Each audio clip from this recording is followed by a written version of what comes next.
DJ. 안녕하세요. 왕년의 명동 꽃다방 DJ 한정훈입니다. 네, 왕년의 명동 꽃다방 DJ 옆에 저는 홍선혜입니다. 반갑습니다. 네, 구독자님들 이렇게 우리가 다시 만나게 됐습니다. 자, 부동산 DJ, 우리가 부동산 채널이잖아요. 그죠? 네. 부동산 채널이지만 저희가 특색 있게 꽃다방 DJ 이제 경력을 살려서 진짜 좋은 노래들을 앞에서 소개해드리고 있는데 요즘에 구독자님들께서 이거 너무 좋다. 사실 처음엔 기대 안 했는데 들으면 들을수록 옛날 추억의 노래 너무너무 좋다라는 반응 있습니다. 어떠십니까? 그래요? 저는 보람이 있죠. 그렇죠. 왜냐하면은 제가 음악을 너무 좋아하기 때문에 조금이라도 제가 아는 음악들 그런 것들을 들으면서 과거의 추억도 회상해 보시는 네. 그런 시간들이 됐으면 좋겠다라는 그런 취지였는데 그렇게 얘기해 주신다면 정말 저는 고맙죠. 맞아요. 제가 옆에서 이제 보니까 진짜 솔직히 증언을 해드리면 음악에 진짜 진심이세요. 부동산이 물론 첫 번째지만 두 번째는 음악인 것 같아. 음악에 진짜 진심이시고. 바둑도 잘 둬요. 아, 바둑도? 세 번째는 바둑? 그렇구나. 어쨌든 그래서 음악을 진짜 고심해서 고르고 있습니다. 오늘도 한번 기대해 보겠습니다. 오늘 우리 구독자분들을 추억여행에 또 빠뜨릴 노래 뭡니까? 오늘은 좀 미국적인 가수자 아주 달콤한 목소리의 소유자 페푼의 엑스도송이라는 곡을 준비해 봤습니다. 다시 뭐라고요? 영광의 탈출 엑스도송. 엑소더스 송? 그럼 이렇게 말씀해 주시면 저는 모르는 것 같아요. 모르는 노래 같은데? 이게 네. 우리 MBC에 한 40년 동안 주말의 명화 시그널송으로 많이 쓰였었어요. 빰빰 이렇게 나오는 게 있는데 빰빰빰빰빰빰빰빰 이거 알지 이거 알죠? 아니 잠깐만 근데 이게 가사가 있는 노래예요? 이게 본래 영화 음악인데요. 네. 영화 음악인데 페푼은 너무나도 대표적인 미국적인 가수거든요.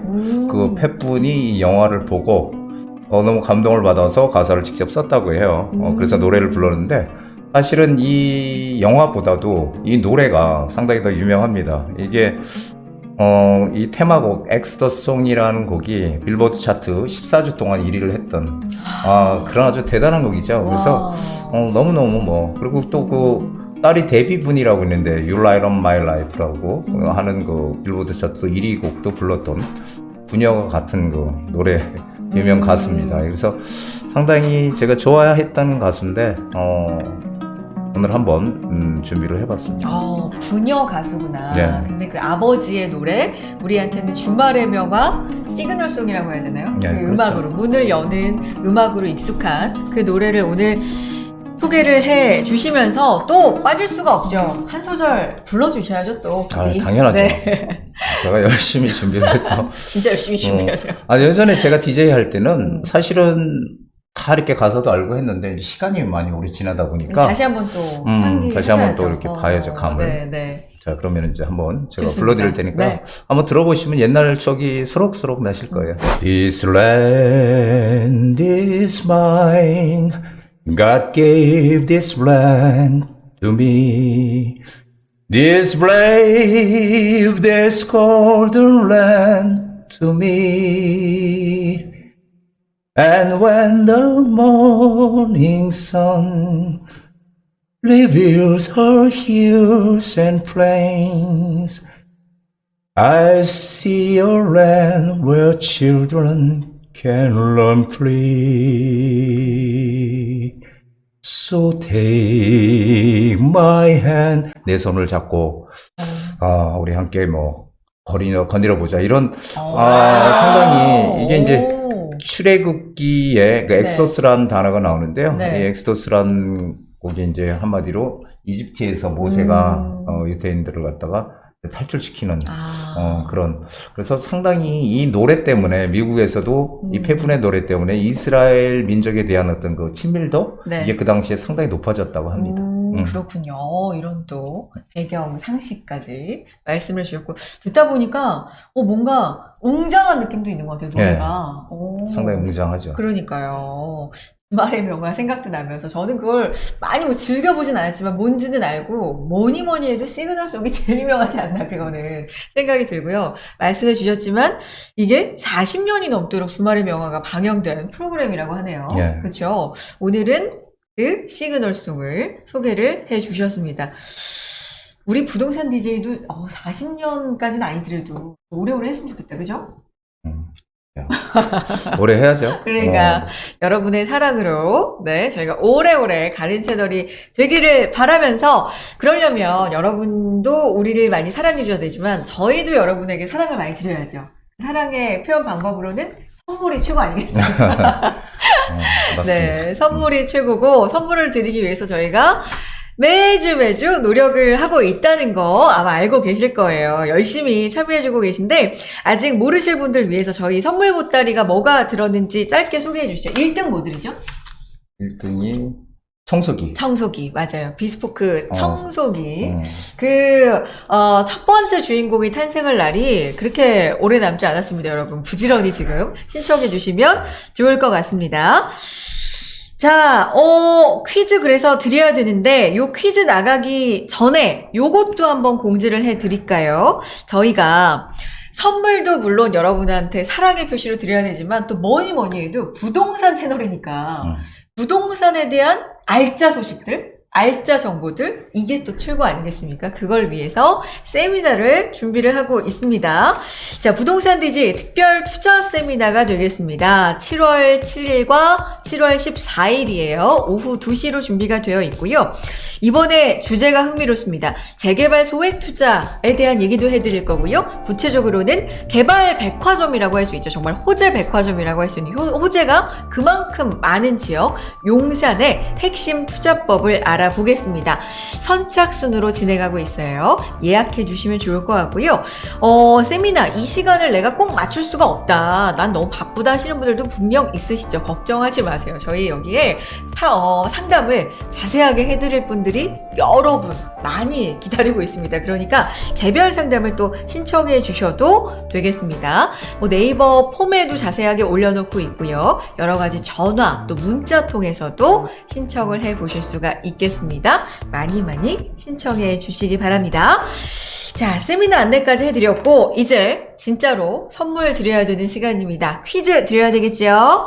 퀴즈맨! 네, 퀴즈맨 이번 주도 찾아왔습니다. 자, 이번 주 문제 드리겠습니다. 자, 지난주 부디는 주택이 가지는 가치를 설명하면서 사용가치와 땡땡가치 이 둘을 모두 가진다고 했는데 자, 여기서 땡땡가치는 무엇일까요? 자, 보기 드리겠습니다. 자, 1번 자산가치, 자, 2번 자, 이거 수산시장 가면 많습니다. 자연산가치. 자, 그리고 3번 요거 밑에 가면은 이거 하시는 분들 많은데 담배 한 가치. 부디님 힌트 주세요. 아니 근데 맞아요. 배는 자연산이 최고죠. 아니 저는 눈을 의심했어요. 자연산 가치 난 갈치인 줄 알았어. 왜 갈치라 그러지? 자연산 갈치. 근데 부동산도 부동산은 자연산이 좋은 건지 나쁜 건지 모르겠어요. 부동산도 자연산이 있고 뭐 인공산이 있나? 그러게. 자연산이 있고 인공산이 있을까? 갑자기 궁금해지는데 그러면 일단 우리가 궁금해하는 거 보니까 이건 아니다. 그죠? 일단 자연산은 아니고 자산 가치냐 담배 한 가치냐인데 어때요? 제가 담배를 못 끊었습니다. 갑자기? 무슨 말이야? 담배. 일단 담배는 끊으시는 걸로. 노력하죠. 담배는 그러면 끊어야 되니까 아닌 걸로. 그럼 여러분 남아있는 보기 하나가 뭘까요? 우리가 이렇게까지 노력한다. 그죠? 네. 남아있는 보기 바로 그게 답입니다. 자, 자산 가치냐, 자연산 가치냐, 담배 한 가치냐. 여러분이라면 맞추실 수 있을 거라 생각이 들고요. 일단 담배 한 가지는 또 표준어가 아니라는 점, 그런 점에서도 아니라는 점까지 말씀드리겠습니다. 자, 정답 보내주실 곳은요, 전화번호, 또 문자 보내주실 수 있는 번호, 이메일 주소까지도 안내가 나가고 있습니다. 여기로 보내주시고요, 비스포크 청소기의 기회, 추첨이 얼마 남지 않았습니다. 부지런히 참여해 주시고요. 자, 같은 번호로 또 이메일 주소로 또 문자 통해서 여러분 상담 신청도 해 주시기 바랍니다. 영상 댓글에 보면 네이버 폼을 이용하셔서 간편하게 또 참여하실 수 있는 방법도 안내해 놓고 있으니까요. 거기를 통해서 상담 신청도 해주시고 또 퀴즈에 대한 답도 보내주시고 여러 가지 활용해 주셨으면 좋겠습니다. 자, 그리고 한 번 더 안내해 드리죠. 투자 세미나 저희 진행하고 있습니다. 부동산 DJ 특별 투자 세미나고요. 7월 7일, 7월 14일 오후 2시로 예정돼 있습니다. 재개발 소액 투자, 또 호재 백화점, 개발 백화점이라고 할 수 있는 용산에 대해서 우리 자세하게 얘기 나눠볼 수 있는 시간이니까 많이 신청해 주시고요. 혹시라도 이 시간을 내가 맞출 수가 없을 것 같다. 걱정하지 마세요. 네, 개별 상담도 진행하고 있으니까요. 개인적으로도 상담 또 신청해 주시기 바랍니다. 우리는 부동산 여기 이슈로 이어가 보겠습니다. 네이버 폼을 통해서 상담을 남기는 방법을 말씀해 드리도록 하겠습니다. 자, 먼저 부동산 DJ 채널에 들어가신 다음에요. 아무 영상이나 다 여시면 되는데 이렇게 영상을 클릭하신 다음에 밑에 보시면은 더보기란이 있죠? 댓글에 더보기란을 누르신 다음에 여기 아래 보시면 편리한 네이버 폼 글문이라는 데가 있습니다.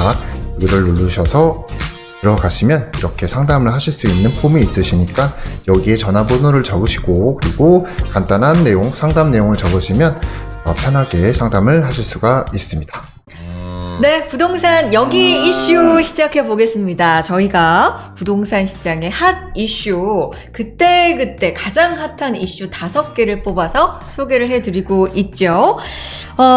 이번 주 5가지는 뭘까요? 궁금해지는데 먼저 5위 가보겠습니다. 이슈 5위입니다. 서울시 모아타운 대상지 21곳 선정 7월 추가 공모라고 되어 있는데 어떤 얘기일까요? 구체적으로 살펴봐 드리죠. 서울시가 노후 저층 주거지의 새로운 정비 방식 모아타운의 대상지 21곳을 발표했습니다. 서울시는 전체 자치구 공모를 통해서 12개 자치구에서 최종 21곳이 선정됐다고 밝혔는데요. 시는 7월에도 추가 공모를 진행해서 모아주택 사업에 박차를 가하겠다 이런 계획입니다. 구독자 여러분들께서도 저희 그동안에 모아타운 얘기할 때마다 참 뜨거운 관심을 보여주고 계시는데 구체적으로 요 얘기 오세훈표 첫 모아타운 대상지 자치구별 현황 통해서 어디가 선정됐는지 한번 볼까요? 예, 이게 30곳이 신청을 해서 21곳 지정됐으니까 상당히 많이 그렇죠. 지정됐죠. 이제 서울시의 어떤 강한 의지가 느껴진다. 저는 그렇게 보여지거든요. 네. 그래서 강북구에 하나, 도봉구에 2개, 노원구에 하나, 이게 중랑구에 4개. 중랑구가 중랑에 4개나 4개네요. 됐어요. 영천구 2, 구로 2, 송파 2. 그래서 전부 다 이렇게 지정은 이렇게 돼 있어요, 지금. 그래서 네. 대부분 보면은 조금 낡은 동네들이 많이 이렇게 지정이 된 것 같고, 그리고 이제 면적이 일정 규모 이상이 되어야 되기 때문에 면적에서 좀, 큰 데도 있고요. 상당히 좀 다양하게 이번에 된 것 같아요. 그래서, 네. 이게 이제 스타트가 돼서 모아타운이 좀 더 이제 활성화되는데, 일단 첫 걸음을 띄었다, 이렇게 보여집니다. 일단 굉장히 서울시의 의지가 좀 돋보이는 부분이다. 이 모아주택에 대한 개발에 대한 주택 공급에 대한 이런 말씀해 주셨고, 그러면 이게 실제로 어느 정도 주택이 공급이 되는 거예요?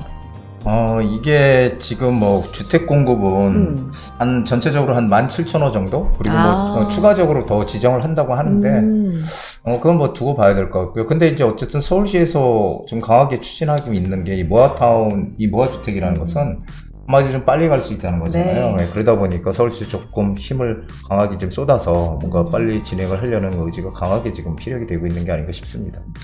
아시는 분들은 아시겠지만 이게 이번으로 끝나는 게 아니잖아요. 이 모아주택 그렇죠. 후보지 선정이, 대상지 선정이. 그렇지 않아요? 그렇죠. 네. 이게 그래서 매년 20곳 이상 지정을 한다고 하거든요. 네. 그래서 본래는 5년 동안에 100곳, 5년 동안 현 정부 내에서 한 100곳을 지정하겠다. 100곳이면 어마어마한 거거든요. 사실. 그러면은 매년 이제 지정이 될 곳이니까 사실 지금 문의가 많이 오는데 네. 문의가 많이 오는 것 중에 하나가 뭐냐면요. 네. 지정된 데를 어떻게 들어가 볼까? 이미 지정된 곳을 네. 이렇게들 많이 문의가 와요. 근데 저는 들어가면 안 된다고 얘기를 하죠. 왜 그러냐면은 이미 지정이 된 데는 가격이 올랐을까요? 안 올랐을까요? 올랐겠죠. 올랐어요. 네. 올랐고 더군다나 신축인 경우에, 신축 같은 경우는 2022년 6월 23일가 6월 23일이 기준일이에요. 네. 그 기준일, 그게 이제 그 전까지 6월 23일 전까지 착공 신고, 신축 같은 경우 착공 신고를 한 것들은 현금 청산이 안 되는데 그 이후에 만약에 착공 신고 뭐 한다든지 이러면은 현금 청산이라는 거거든요. 그래서 그런 것도 조금 주의해야 될 것 같고, 앞으로 계속 지정이 될 텐데 우리는 지금 지정이 돼서 이미 가격이 올라 있는 데를 들어갈 필요 없다는 거고요. 네. 또 하나는 항상 모아타운이고 재개발이고 재건축이고 간에 뭐 신속통합기이고 입지가 상당히 중요하거든요. 네. 그러면은 일단 내가 있는 금액을 활용하되 입지가 좋은 지역부터 우리가 1순위, 2순위, 그 다음 2순위, 3순위 이렇게 가야지, 무조건 됐다고 해서 입지를 보지 않고 가는 거는 그거는 상당히 좀 문제가 있다 이렇게 좀 보여집니다. 네. 왜냐하면 가격이라는 것은 네. 항상 그 지역의 집값에 비례하거든요. 그러니까 그렇죠. 만약에 뭐 우리 옆집에 아파트가 뭐 대단지 한 뭐 1000세대가 있는데 그 1000세대가 20억이가 지금. 그럼 우리도 여기가 개발이 되면 그거보다 더 비쌀 수 있겠네 이렇게 생각할 수 있잖아요. 네. 왜 그러냐면은 거기가 20억이니까 우린 새 집이 되니까 네. 나중에 더 비싸게 있죠, 당연히. 신축이니까 몇 년 후에.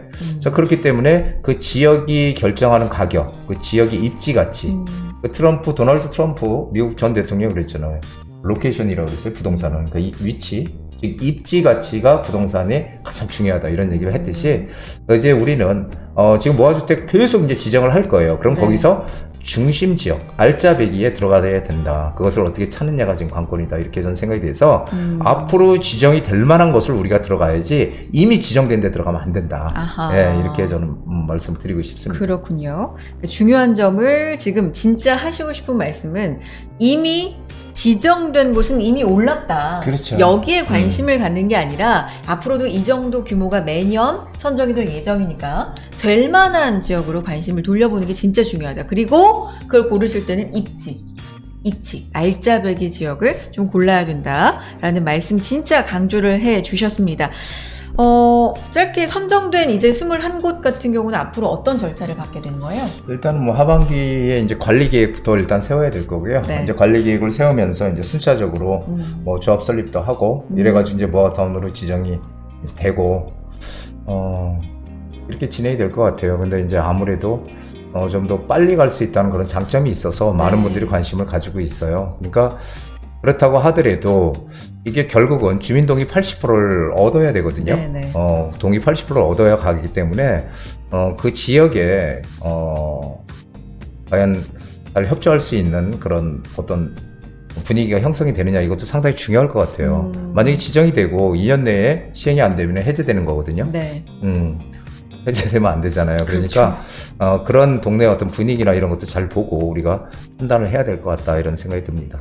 알겠습니다. 모아주택 오세훈 시장의 역점 과제로 꼽히는 대표적인 또 정책 계획이기도 합니다. 앞으로 계속해서 주목해서 보시면서 시장 흐름도 따라가 보시면 좋을 것 같고요. 이슈 4위 보겠습니다. 오르는 분양가, 복잡해진 무주택자 셈법입니다. 어떤 얘기일까요? 정부가 분양가 상한제 개편안을 내놓으면서 올 하반기 새로 공급될 아파트 단지들의 분양가가 오를 거란 전망이 지배적입니다. 때문에 신규 분양으로 내 집 마련을 계획하고 계실 전국의 수많은 무주택자 분들로서는 앞으로 이 주택 마련을 어떻게 할지 그 계획에도 좀 전략의 수정이 필요하다. 이런 전문가들의 의견이 나오고 있는데 우리 채널에서 또 이 소식 알아보겠습니다. 일단 하반기 분양가가 오를 거다. 지금 간단하게 설명을 해드렸는데 왜 이런 얘기가 나온다는 거예요? 지금 뭐 아시다시피 원자재 값도 많이 오르고 지금 물가가 지금 뭐 엄청나게 오르고 그렇죠. 있잖아요. 그게 이제 뭐 우크라이나 러시아의 어떤 전쟁 사태와도 무관하지 않고요. 네. 그래서 지금 뭐 계속 금리도 올라가고 있고 물가도 올라가고 있고 환율도 오르고 지금 아주 그렇죠. 총체적인 난국이다 이렇게 얘기를 드릴 수가 있어요. 그래서 네. 그런데 이제 그러다 보니까 지금 건설 현장에서 사실 뭐 건설이 중단이 되고 이 주택 건설 현장에서 이런 것들이 여기저기서 발생을 하다 보니까 대표적인 게 분천주고 있잖아요. 맞아요. 네, 그래서 정말. 지금 건축비도 한마디로 올리겠다. 네. 건축비도 올리겠다. 뭐 한마디로 전부 다 일단은 올리겠다는 거거든요. 그래야지 뭔가 공사비가 올라가는 만큼 거기에 대해서 지불할 수 있는 네.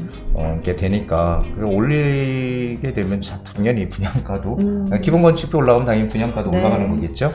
그래서 당연히 뭐 건축비 올라가니까 올라가는 거고, 그렇게 되면은 이 집을 지금 최근 정부 5년 동안 집값 많이 올랐잖아요. 지난 정부 동안. 네. 그렇기 때문에 이 무주택자들이 지금 뭐 집을 사기가 점점 더 지금 어려워지는 그런 형국이 아닌가 싶습니다. 그럼 어쨌든 뭐 원자재도 오르고 여러 공사 현장이 중단되는 일들도 지금 심심치 않게 일어나고 있고, 여러 가지 경제 상황상 분양가가 오를 것 같다. 오르는 건 어떻게 보면 자연스러운 흐름이다. 그렇죠. 라는 말씀이신데, 이게 올 가을 분양되는 그 분부터 당장 시장에 반영이 되는 건지, 뭐 인상률, 인상액은 그러면 또 어느 정도나 오르는 건지, 물가 상승을 그대로 받는 건지, 여러 가지 궁금해요. 이르면 뭐 9월 달부터 이르면 9월부터 뭐 시행을 한다고 하고요. 네. 그리고 분양가는 뭐 1.5%에서 최대 4%까지 이렇게 올린다고 해요. 그래서 상당 부분 분명히 도움은 될 것이라고 저는 보여지네요. 그러면 말씀해 주셨지만 내 집 마련의 전략 수정이 좀 필요하지 않나? 라는 생각이신 거잖아요. 그렇죠. 어떤 식으로 수정하면 좋을까요? 지금 뭐 집을 참 산다는 게 그러니까 진작에 샀으면 참 좋았을 텐데. 그렇죠. 제가 내 집 한 채는 필수다 이런 얘기를 네. 거의 한 10년 이상 떠들고 있는데 집값이 떨어질 거라고 생각했던 분들이 많았던 것 같아요. 그러니까 항상 그런 것 같아요. 근데 지금은 뭐 더더구나 대출 규제나 뭐 금리 인상 뭐 이런 것들 때문에 그리고 이제 분양가까지 상승하게 되면은 네. 더더욱이나 이제 뭐 이 무주택자나 이런 분들은 자금 조달할 수 있는 비용이 늘어나는 거잖아요. 네. 그렇게 더더욱 힘들어지는 거죠. 그래서 지금 현재 일반 분양가 9억 이상 되면은 이 집단 대출이라고 하는 그 대출 못 일으키거든요. 네. 그렇기 때문에 뭐 분양을 받을 수가 없는 거죠. 받고 싶어도.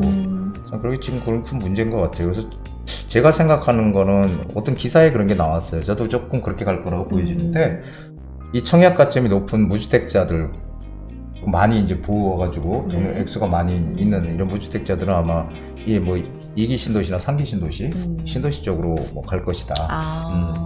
청약을 받기 위해서 그래도 이제 뭐 청약가점이 높거나 이런 분들 그리고 이제 만약에 자금 여력이 높은 사람들은 어쨌든 간에 돈이 있으니까 그쵸. 이 서울의 이 중심 지역들 도시에 그런데 이제 뭐 민간 정비 사업 같은 거 청약을 받는 그래서 지금 이 청약 시장도 완전히 양극화될 거다 이런 얘기들을 지금 많이 하고 있는 것 같아요. 근데 실제로 그런 일들이 충분히 벌어질 수 있다고 보여지고요. 지금 뭐 무주택자에 대해서 DTI, LTV도 완화시켜주고 뭐 이렇게 하지만 80% 이렇게 완화시켜준다고 하지만 사실은 집값이 너무 올랐기 때문에 그렇죠. 그것도 상당히 부담이에요. 네. 그래서 상당히 지금 문제가 큰 것 같습니다. 그래서 이 정책을 정말 잘 해야 되는데 이 정책이 잘못됨으로 인해서 정말 많은 사람들이 피해를 보는 게 아닌가. 이 무주택자들 특히 저는 그렇게 생각이 듭니다. 뭐 청약가점이 높은 분들, 또 자금 여력이 어느 정도 있는 분들에 따라서 물론 전략은 달라져야 할 거고, 그 밖에도 수많은 케이스가 있겠죠. 그럼요. 그렇죠. 네, 부동산은 정말 많습니다. 그렇죠. 케바케라는 얘기 하는데, 케바케 뭔지 아세요, 부디? 몰라요. 케이스 바이 케이스. 저는요, 줄임말. 이 줄임말에 네. 대해서 아직까지 좀 거부감이 있어요. 진짜요? 왜 그러냐면은, 아니, 우리 한글을 왜 놔두고, 왜 자꾸 줄이냐고, 왜. 그냥 온전히 다 말을 하지. 그렇죠. 어쨌든 그러면 경우에 따라서 수많은 경우의 케이스 수가 바이 케이스. 케이스 바이 케이스가 있으니까 나한테 맞는 맞춤 전략을 세워야 하는 건 뭐 당연한 얘기일 겁니다. 그럼 맞춤 전략도 세워 드릴 테니까 부디 채널로 문의해 주시기 바랍니다. 자, 세 번째 이슈 가보겠습니다. 8월 전세대란 얘기 많이 들으셨죠?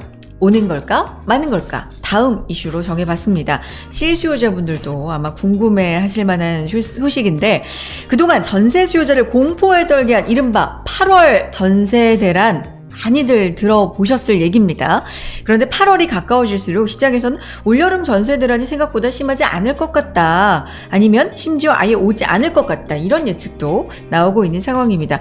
사실 이게 전문가들 목소리가 좀 달라지는 건가? 뭐 이렇게 좀 헷갈리시는 분들도 있을 것 같은데 과연 진실은 뭔지 부디의 얘기도 한번 들어보고 싶습니다. 자, 전세 대란 얘기 계속 했었는데 8월 가까우면서 생각만큼 안 올 것 같은데 아니면 아예 없을 것 같은데 또 이렇게 바뀌고 있는 게 분위기가 감지가 돼요. 어때요, 부디? 근데 제 생각은 그래요. 우리가 네. 뭐 경제 위기가 온다. 네. 그 언론에 많이 나오잖아요. 그런 위기가 안 오는 거예요. 왜 그러냐면 위기라는 거는 항상 소리 없이 소문 없이 오는 거고 위기가 왔다 가야 그때 그때 위기였구나라고 느끼는 거지. 네. 위기가 온다 해서 온 적이 한 번도 없어. 그러니까 이것도 본래 전세 대란이 올 것이다라고 하면은 정부에서는 안 올 거다, 전세 대란 없을 거다 이렇게 얘기를 막 강하게 하고 이렇게 해야 되는데 지금 이 분위기들을 가만히 보면은 네. 전세 대란 올 것 같다 해서 지금 좀 안 올 수도 있다 뭐 이렇게 지금 분위기가 좀 바뀌는 것 같거든요. 네. 근데 제 생각은 그렇습니다. 이게 그 전세 대란은 까지는 아니더라도 그래도 전세가 상승은 뭐 이건 불보듯이 뻔한 것이다 이렇게 저는 생각을 아직도 하고 있어요.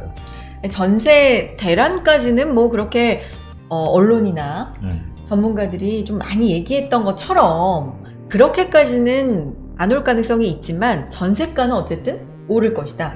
이 생각에는 변함이 없으신 거고요. 그렇죠. 이유가 있을까요? 지금 뭐 아시다시피 그 임대차 3법 중에 이제 그 임대차 2법 네. 두 가지 법, 계약갱신 청구권, 그렇죠? 전월세 상한제 네. 이 두 개가 사실은 이 전세가를 불안하게 만드는 가장 큰 요인이라고 저는 예전부터 얘기를 드렸는데 네.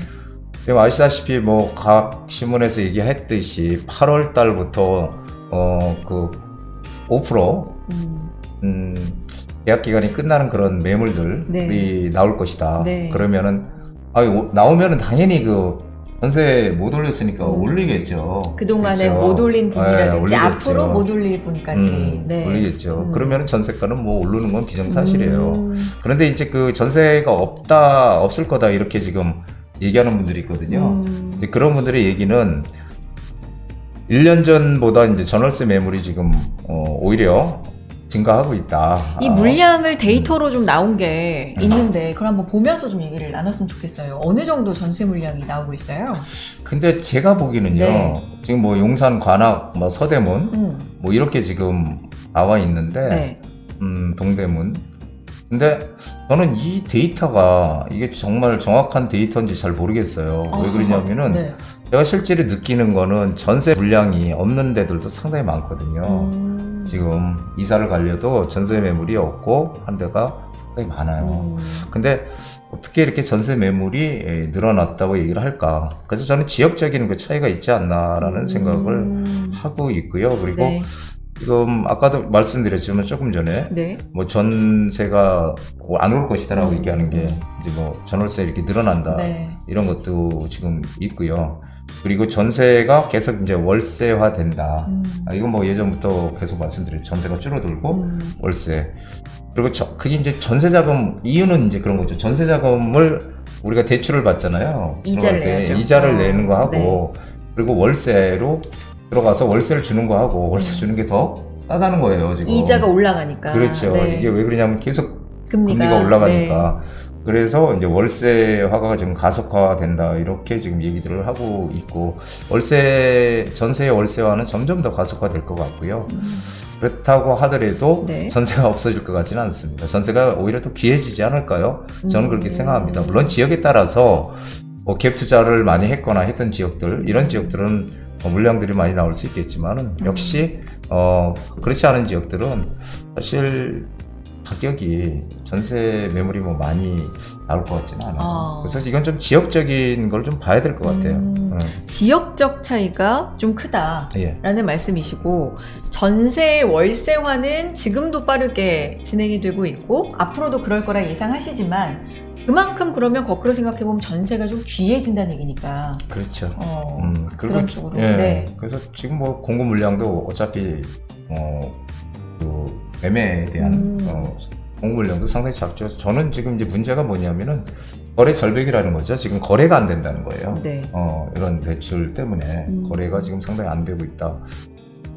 하지만 8월 달부터 지금 이제 전세가가 오르면서 네. 물론 이제 한꺼번에 쏟아지진 않겠지만 그것도 이제 나눠서 뭐 가겠죠. 뭐 11월 달에도 나올 거고 12월 달도 또 그렇죠. 갱신이 될 거고 네. 나오겠지만 전세가는 뭐 올라가는 건 기정사실이다. 하지만 우리가 예상하는 그런 대란 언론에서 얘기하는 거 뭐 전세 대란까지는 가지 않을 것 같아요.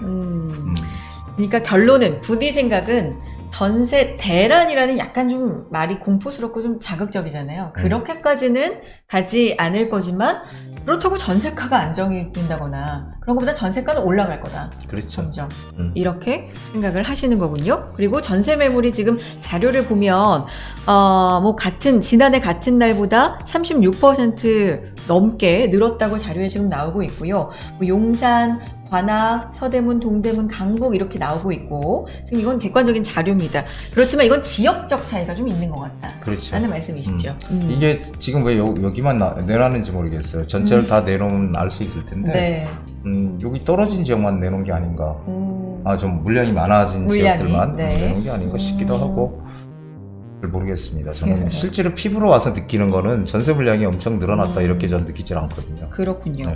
우리는 그렇게 생각을 하시고 어쨌든 전세 대란, 뭐 전세가 이런 게 집값에도 굉장한 영향을 미치죠. 당연히. 그래서 저희도 관련 소식 꾸준하게 살펴보도록 하겠습니다. 저희 채널 꾸준하게 또 구독해 주시면서 함께 해 주시길 바랄게요. 다음 이슈로 넘어가 봅니다. 이 뉴스를 전해드리면서 씁쓸합니다. 생애 첫 대출 6억 다 받아도 서울에는 살 집이 없다라는 이슈 살펴보겠습니다. 서울 지역의 아파트 매물을 조사를 해봤는데요. 7억 5천 이하의 20평형대 매물은요 8.9%였고요. 그마저도 강남 3구에는 1%도 채 안 됐습니다. 매물도 부족하고 금리 인상도 되고 이런 여러 가지 여파가 겹쳐서 규제가 좀 완화가 돼도 내 집 마련은 사실상 불가능하다라는 목소리가 많아지고 있다는 얘기고요. 신혼부부 등의 실수요자들의 불만도 높아지고 있다라는 얘기입니다. 이 소식 어떻게 보십니까, 부디는? 그러니까 이게 참 문제예요. 조금 전에도 얘기 드렸듯이 네. 이 집을 구입하려는 사람들이 대출 뭐 80% 해주면 뭐합니까? LTV. 그것도 이자도 또 많이 나올 거 아니에요. 이자도 한 250만 원 이상 나올 거예요. 그거를 갚을 수 있는 능력이 있는 사람들이 과연 얼마나 될까? 그러니까요. 그래서 사실 지금 6억을 뭐 대출해준다고 해도 집을 살 수가 없는 지금 상황이죠. 서울에. 그렇죠. 예. 지금 7월부터 완화된 정책이 시행이 되죠. 생애 최초 주택 구입자를 대상으로 이제 완화된 정책, 윤석열 정부의 부동산 대책이 시행이 되는 가운데 어쨌든 실수요자들 사이에서 불만이 터져 나오고 있다. 이런 소식을 지금 전해드렸는데 그러면 앞서서 말씀드린 것처럼 서울시의 7억 5천 이하 20평대 아파트 매물 현황이 어떤지 자료를 보면서 좀 설명해 주세요. 네, 지금 매물들 뭐 지금 이렇게 나와 웃음이 있는데 나오시네. 네. 근데 과연 네. 우리가 보통 이 젊은 세대고 뭐 하여간 뭐 기성 연세가 좀 드신 분들이거나 아파트를 살기로 하잖아요. 어쨌든 네. 아파트 들어가는 게 목적인데 20평형대가 이런 30평대는 아예 엄두도 못 낸다는 얘기거든요. 그러니까 지금 이렇게 보면은 뭐 용산구에 4개, 성동구 6, 성동구 6, 광진구 이 중심 지역들을 보면은 뭐 서초, 강남, 송파가 39개로 많은데 더 많은 게 아니죠. 그리고 입지가 또 역세권에 딱 붙어 있거나 분명히 그런 것도 아닐 거예요. 네. 이렇게 되니까 상당히 좀 이거 어떻게 할까 좀 난감한 것 같아요. 근데 제가 이렇게 최초에 집을 구입하려는 분한테 제가 조언을 한 가지 드린다면 좋아요. 지금 사실 아파트를 우리가 월급을 받아 사기 정말 어렵습니다. 네. 정말이에요. 그래서 제가 항상 지금도 상담을 기존 우리 고객들이나 이런 분들한테 투자 상담 이런 걸 할 때 네. 재개발 시장을 뭐 투자를 해서 거기 그 빌라나 이런 것들을 사서 자식한테 자녀한테 줘라. 증여를 해주든지 줘라. 그게 나중에 큰 격차를 친구들하고 격차를 벌려줄 거다. 나중에 한 10년 후면 이런 얘기를 많이 드렸거든요. 근데 지금 제가 조언 드리고 싶은 건 이런 거예요. 아직 젊고 내가 어떻게든지 이 재테크를 잘 해서 그래도 뭔가 내 집을 장만하고 싶다면 네. 지금 아파트에 눈을 돌릴 때가 아니고 지금은 왜냐하면은 7억 몇천 이렇게 되는 것들이라고 해봐야 솔직히 투자 가치는 별로 없거든요. 예, 그런 아파트는 투자 가치 없어요. 그냥 거주의 목적일 뿐이지. 그러면은 차라리 내가 고생을 하더라도 좀 아니면 월세를 살던 내가 돈을 벌면은 월세를 살던 조그만 집에 전세를 살더라도 이런 무화주택이 될 수 있는 지역이나 아니면은 이 신속통합기획 재개발, 하여간 재개발이 가능한 그런 지역에 빌라를 사놓고 기다리는 거예요. 지금 서울의 정책의 가장 근본이 지금 재개발 재건축이거든요. 네. 거기에 모아타운과 신속통합기획, 역세권 개발 전부 다 재개발이에요 이게. 그러면은 옛날 빌라 생각하면 안 되고 그런 지역을 우리가 소위 몬테크라고도 하잖아요. 네. 그러면 차라리 그런 지역에 들어가 사는 거예요. 그것도 안 되면은 전세를 끼고 사면 안 되면 아예 들어가 살면서 그래서 모아주택이든 이런 곳이 만약에 나중에 아파트가 바뀌면은 굉장히 상황이 틀려지는 거거든요. 네. 그래서 그런 방법도 한번 생각을 해보시라고 좀 조언을 해드리고 싶어요. 그냥 투자 가치 없는 저가의 그런 아파트를 사느니 이런 좀 입지가 괜찮은 그런 지역들에 재개발에 투자를 해서 거기가 나중에 아파트가 될 때 가치가 어마어마하게 커지잖아요. 그래서 우린 조금 뒤를 보고 그리고 지금 어떤 흐름 같은 걸 보시면은 다들 아시겠지만 제가 누누이 얘기 드렸잖아요. 지금 흐름은 어때요? 재개발 재건축이라고 말씀드렸잖아요. 네. 그러니까 그런 쪽에 우리는 몸을 담고 있어야 돼요. 어떻게든 자리를 잡고 있어야 되거든요. 그래서 그런 분들을 좀 마음을 좀 강하게 먹고 무조건 아파트 투자 가치가 별로 없는 그런 소형 아파트를 찾을 게 아니고 지금 내가 조금 힘들더라도 그렇게 개발할 수 있는 그런 지역들 빌라를 사놓으면 그것이 나중에 나의 커다란 자산이 될 것이다. 이렇게 좀 조언을 드리고 싶습니다. 물론 규제가 완화된다고 해서 LTV 80%까지 완화된다고 해서 7억 5천만 원 한도로 매물을 20평대 살펴보고 왜 이렇게 없지 좀 그렇게 생각을 하실 수 있지만 좀 방향을 다르게 보자. 꼭 아파트만 있는 게 아니라 조금 더 미래 가치를 볼 수 있는 그런 방법이 있다라는 말씀이시고 대세를 좀 거스르지 말자라는 말씀을 해주셨습니다. 옛날에도 사실 부디가 젊을 때도 내 집 마련은 어려운 거였죠. 저는 꿈에도 생각을 못했죠. 내 집 마련이 쉬웠던 시절은 사실 없지 않아요? 없었어요. 그쵸? 예. 저도 내가 집을 산다는 건 아예 생각도 못했던 그런 시절이. 근데 이제 그런 게 있어요. 그래도 지금에 와서 예전을 생각해보면 그때가 좀 더 쉽지 않았나라는 생각이 들기도 하고 모르겠어요. 저는 사실 제가 다른 일을 하다가 네. 지금 부동산 쪽에 정말 최악의 상황에서 들어왔거든요. 저는 그래서 좀 어렵게 부동산을 시작을 했어요. 근데 그때 제가 정말 간절히 원했던 게 한 달에 100만 원만 벌었으면 좋겠다라고 생각한 적이 있었어요. 그때 지금 눈물 나는 얘기인데 예전에. 근데 부동산을 하면서 많이 이제 경험을 하면서 느낀 게 저도 돈을 못 벌던 시절도 있었고 그리고 그런 시절들을 쭉 경험을 하다 보니까 지금 이제 젊은 친구들이 오면은 이제 그런 조언을 많이 해줬어요. 지금 아파트 전세로 갈까 결혼해서 하지 말고 그냥 그런 개발 가능한 지역에 둘이 고생해서 빌라에 들어가 살든지 해라. 그러면은 다 맞습니다. 이렇게 하고 가시죠. 젊은 분들이. 근데 나중에 보면 전부 다 아파트 전세로 들어갔어요. 그래서 왜 그런가 했더니 결국은 와이프 될 사람이 반대해서 그리고 처갓집에서 반대. 깨끗한데 왜 그런 데 가서 사냐. 저는 그런 거 보고 상당히 좀 안타까웠어요. 안타까웠고 저처럼 부동산 정말 문외한이었던 그런 사람도 열심히 저지간 노력을 해서 하다 보니까 지금까지 왔거든요. 그래서 여러분도 우리 젊은 분들 특히 그런 분들도 절대 좌절할 필요 없습니다. 항상 어려웠어요. 이렇게 투자할 때 쉽지 않았거든요. 그리고 항상 돈이 없었고 똑같아요. 근데 그것을 어떻게 우리가 조금 이겨나가느냐 이것도 중요합니다. 그리고 내가 돈이 있든 없든 관심을 항상 가지고 있어야 내가 평생 가난하게 산다는 보장은 없어요. 또 어느 순간에 돈이 그렇죠. 생길 수 있어요. 네. 사람이라는 건 정말 모릅니다. 그래서 그럴 때 선택할 수 있는 그런 안목이 있어야 된다는 거예요. 내가 지금 이런 흐름이니까 어느 쪽으로 가야 되겠구나. 저는 그런 것을 정말 많이 얘기를 드렸는데 한 명도 한 분이 없어요. 그래서 사실은 정말 실망을 많이 했죠. 제가 얘기한 것들 그런 것들이 안 맥히는구나. 아니 한 명도 하지 않았다는 건 약간 안 믿겨지는 게 네. 부디 덕분에 이렇게 많이 재테크에 그래도 성공을 했어요라는 분들 진짜 많잖아요. 많아요. 예. 근데 그분들은 뭐 다른 거예요? 지금 한 분도 없었다라는. 젊은 친구들.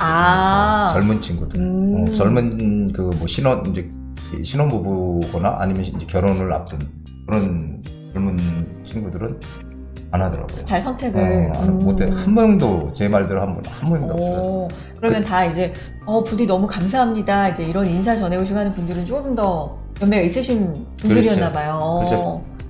신혼부부는 아니고 다들 이제 뭐 40대에서 한 50대 중반 뭐 이렇게 되는 분들. 그리고 이번 주에도 오셨었거든요. 근데 저는 이제 상담을 안 하고 있었는데 저를 이제 보고 가겠다고 그래서 그랬더니 그분이 이제 방송을 하도 봐가지고 제가 사라는 데를 다 샀대요. 오.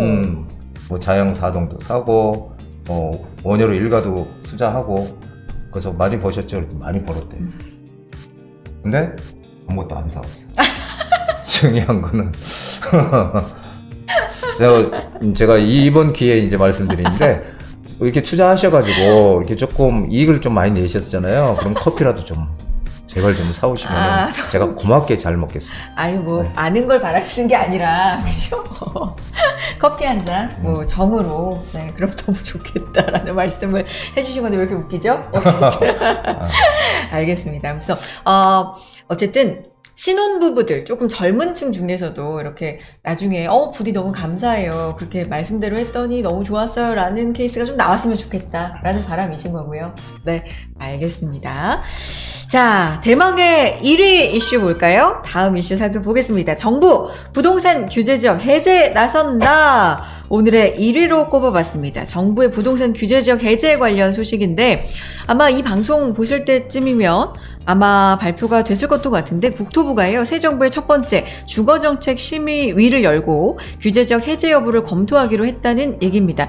이게 지자체뿐만 아니라 뭐 투자자 관심도 그렇고 좀 대단할 것 같은데 어때요? 네, 지금 사실 이 전국적으로 투기과열 지구가 49곳이 지정이 됐고요. 네. 그리고 조정 대상 지역 112곳 100곳이 넘게 지금 지정이 돼서 지방의 그 중소기업, 중소도시까지 막 지정을 막 해놨거든요. 웬만하면 다. 그래서 네. 이렇게 되면 이제 대출이라든지 세제라든지 뭐 청약 이런 것들이 강화돼서 사실은 분양권 전매도 뭐 제한이 되고 상당히 규제가 많아요. 그러니까 이 거래가 잘 안 되는 거죠. 네.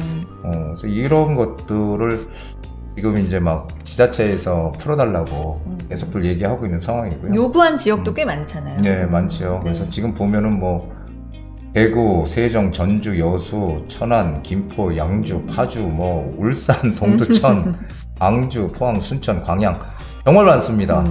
이렇게 지금 전부들 풀어달라고 지금 아우성이죠. 그렇군요. 자, 여기는 이렇게 풀어달라고 아우성이다. 그러면 어쨌든 좀 공통점이랄까? 특징이 있겠죠.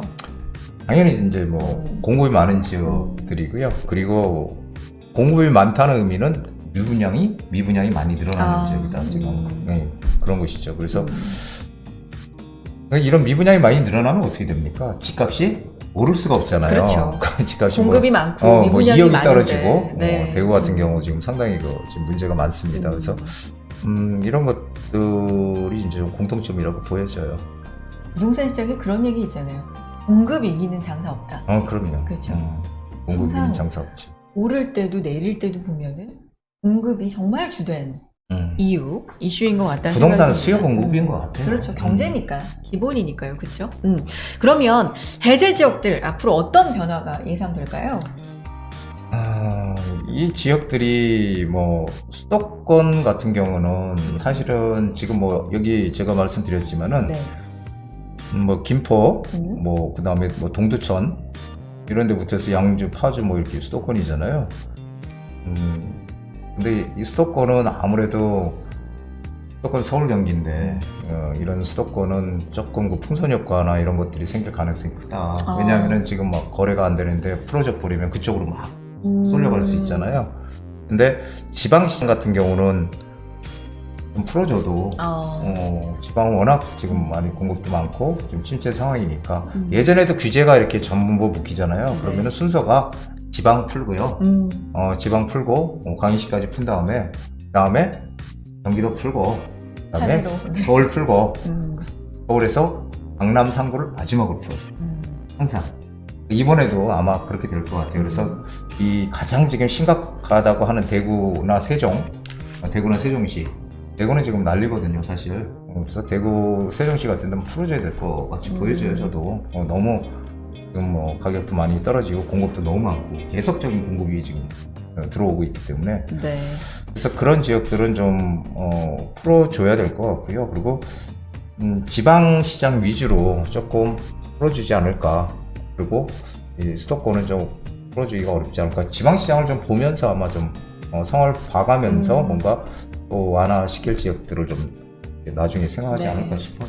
저희 녹화일이 이제 28일인데 곧 발표가 될 겁니다. 실제로 이제 요구하는 지역들은 지금도 알 수 있지만 어느 지역들이 실제 이제 주거정책심의위에서 규제지역 해제 또 확정을 지을지 뭐 이런 점들은 계속해서 좀 이슈가 정말 크게 될 것 같고요. 뉴스 통해서 살펴보셔야 될 것 같고 저희도 다시 한번 얘기 드리는 기회 있을 것 같습니다. 계속해서 부동산 뉴스를 지금 보면은 이제 관망이라고들 하는데 그래도 뉴스를 열심히 봐야 되는 것들은 진짜 많은 것 같아요. 부동산은 항상 관심을 가져야 돼요. 네. 내가 지금 뭐 돈이 없으니까 아유 무슨 부동산이야 이렇게 얘기하는 분들이 있는데 제가 그랬었거든요. 돈이 한 푼도 없으니까 아예 관심이 없었어요. 근데 나랑은 먼 얘기. 네네. 나랑은 전혀 뭐 저는 계약서라고 본 적이 없는 네. 사람이니까 계약서 본 적 없었어요. 그래서 언제까지 몇 살 때까지 그러셨는데? 부동산 하기 전까지 그랬죠.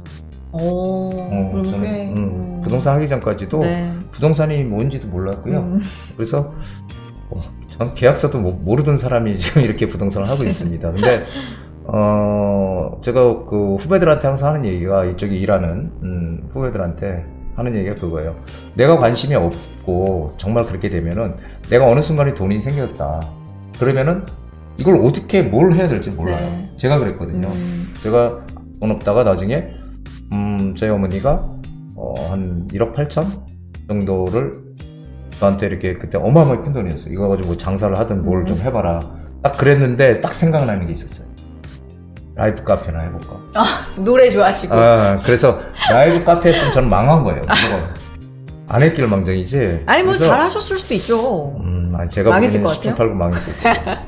그래서 어쨌든 관심을 갖고 있어야 방향성을 알아야 내가 돈이 생겼을 때 그래 저 사람 말이 맞네. 네. 저쪽으로 투자해야 되겠네. 이렇게 판단이 되는 거거든요. 그래서 항상 저희 채널을 봐주시고 관심을 가져주십시오. 네, 재테크를 통해서 이제 종잣돈, 시드머니를 마련해서 그렇게 생겨도 모르면 그때 가서 부동산에 대해서 좀 멀리 느꼈다. 그러면은 뛰어들기 어려울 수 있으니까 그럼요. 항상 뉴스에 대해서는 좀 관심을 가져주시는 게 좋을 것 같고요.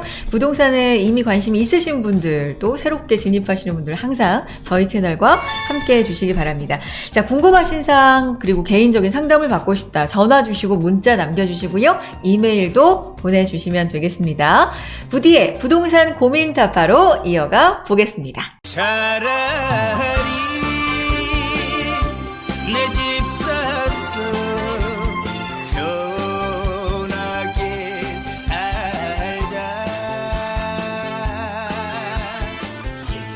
집을 사자 내 집에 살자.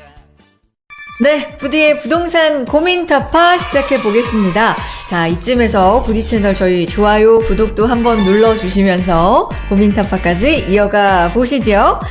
무료로 상담을 드리고 추첨 통해서 저희 뭐 1등한테는 많이들 아시겠지만 비스포크 청소기 드리니까 무엇보다 뭐 선물도 중요하지만 여러분 투자에 큰 보탬이 될 수 있으니까 많이 참여해 보셔도 좋을 것 같습니다. 첫 번째 전화 연결해 보겠습니다. 구독자님 안녕하세요. 네, 안녕하세요. 네, 반갑습니다. 네, 안녕하세요. 네. 저희 채널 종종 봐주고 계세요? 예, 잘 보고 있습니다. 아, 감사합니다. 네. 오늘 어떻게 이렇게 전화를 또 주셨는지 뭔가 궁금한 점이 있으신가 봐요? 예, 다름이 네. 아니고요. 네. 제가 서울시 중구, 네. 만리동 1가 53-4번지 빌라를 전세 놓고 있어요. 네. 향후 전망이 궁금합니다. 아, 전세를 놓고 계시는데, 빌라고요. 중구 만리동입니다. 오, 만리동이면 뭐, 개발 호재를 좀 염두에 두고 매수하실 때 하셨던 거예요? 어떤 생각으로 매수하셨던 거예요? 재개발 얘기가 아, 있긴 했는데. 네. 재개발 호재, 그렇구나. 보유하신 지는 네. 오래되셨어요? 아니요. 올해는 안 되셨고요. 그렇구나. 예. 그러면 더더욱 궁금하실 것 같아요. 이게 개발 호재가 정말 언제쯤 좀 꽃을 피울 수 있을까? 뭐 이런 분들, 이런 점들 궁금하실 것 같은데, 부디랑 지도 보면서 한번 얘기 나눠볼게요. 예, 네. 예, 안녕하세요. 안녕하세요. 예, 반갑습니다. 네. 자, 감사합니다. 예. 지금 여기가 만리동이에요. 그쵸? 네. 만리동이고 위쪽이 여기가 중림동이거든요. 네. 예, 만리동, 중림동 같이 붙어 있는데, 지금 바로 이 서울역하고 이게 멀지 않아요. 서울역하고. 자, 그런데 지금 중요한 거는 서울역이 지금 앞으로 엄청나게 바뀌잖아요. 네. 서울역에 들어오는 게 지금 뭐 있어요? GTX A 노선, B 노선, 그 GTX A 노선, B 노선 들어오죠. 이거 이거 엄청난 거죠. 두 개가 들어와요. 그 두 개가 들어오는 데가, 이 서울역과 삼성역과 청량리역. 이게 이제 GTX가 두 개씩 들어오는 곳이거든요. 그래서 제가 예전에도 이 GTX 두 개 들어오는데 무조건 사면 오른다 이런 얘기를 많이 드렸어요, 사실은. 근데 지금 이 다른 데에 비해서 이 서울역은 아직까지 사람들이 뭔가 투자를 할 만한 곳이 많지 않다고 느껴지는데, 왜냐면은 서울역 주변에 별로 그렇게 낡은 동네가 없거든요. 이쪽에 이제 뭐 서계동은 있지만, 서계동은 지금 이제 개발 뭐 진행을 하고 있는 곳이고, 근데 서울역의 지금 만리동 같은 경우는 앞으로 이쪽은 개발 가능성이 상당히 높아요. 왜 그러냐면은 지금 이쪽 바로 옆쪽에 여기가 이제 코엑스가 들어와요. 그러니까 강남 네. 코엑스 같은 그런 일자리, 어마어마한 일자리가 들어오거든요. 네. 예, 그래서 여기는 뭐, 지상 38층 건물이 5개 동으로 들어오고 전시, 호텔, 업무, 뭐 서비스, 판매 이런 복합단지로 들어오는데, 본래는 올해 이제 착공을 하려고 했다가 내년으로 미뤄졌어요. 지금 경기가 안 좋고 하니까. 그래서 네. 하나 컨소시엄이 여기다가 어마어마하게 지금 이제 개발을 할 거예요. 이쪽에 어마어마하게 코엑스 진행을 할 건데, 중요한 거는, 문제는 여기가 코엑스가 이렇게 개발이 되면요, 바로 여기랑 가깝거든요. 멀지 않거든요. 역세권이죠. 그럼 여기에 어마어마한 건물이 들어오게 되면은, 과연 이쪽이 만리동 낡은 동네, 이쪽이 중림동 낡은 동네예요. 여기는 다 개발될 수밖에 없어요. 근데 제가 중림동보다 만리동이 더 가치가 크다고 말씀을 드렸던 이유는, 여기가 더 서울역하고 가깝거든요. 서울역하고 이 지하철하고 가깝다는 게 어마어마한 장점이거든요. 서울역은 완전히 뭐 지금 GTX A 노선, B 노선도 들어오지만 신안산선도 들어오고요. 그리고 신분당선 연장선도 들어오지. 그리고 수색, 광명, 고속철도까지 이런 것들이 다 앞으로 지하로 들어온다고요. 그래서 어마어마한 메가 그런 역이 되는 것이기 때문에, 그리고 주변들 또 여기 커다란 일자리 코엑스, 강남 코엑스 같은 강북 코엑스가 들어오고, 그 주변 지역은 어차피 다 바뀔 수밖에 없죠. 그리고 지금 보시다시피 만리동, 뭐 이 서계동, 서울역 다 이쪽 주변들이 다 낡은 동네들이잖아요. 결국은 다 개발이 될 수밖에 없는 그런 위치에 있어요. 그래서 여기는 가지고 있으면은 무조건 내년에 이제 뭐 착공 들어간다고 하니까 하나 컨소시엄에서 네네. 여기도 분명히 재개발 움직임이 분명히 있을 거예요.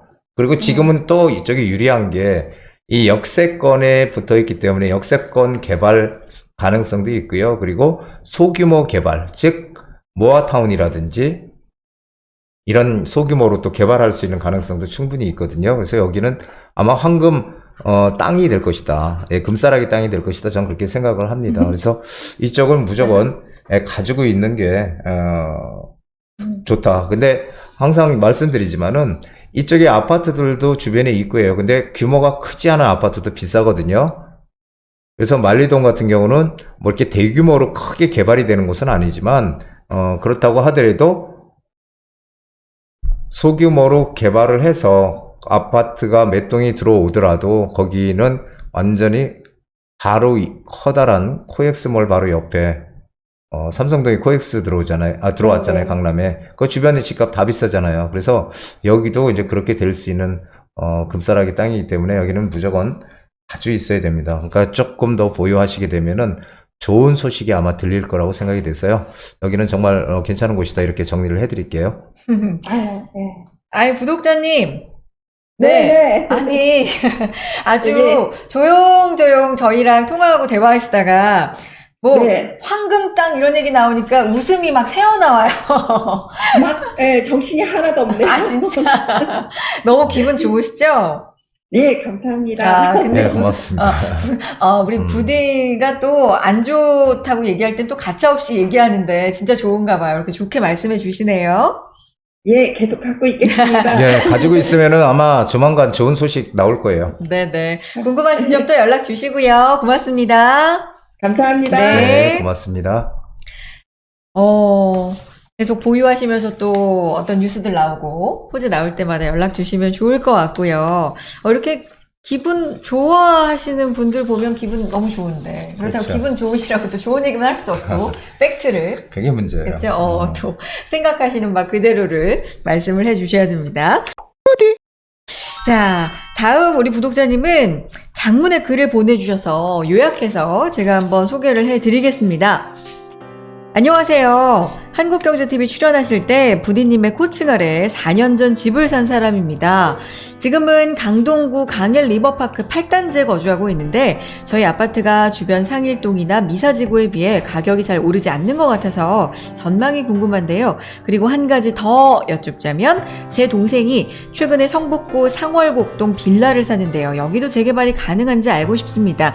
4년 전 덕분에 좋은 투자했던 기억에 다시 도움을 요청드려요.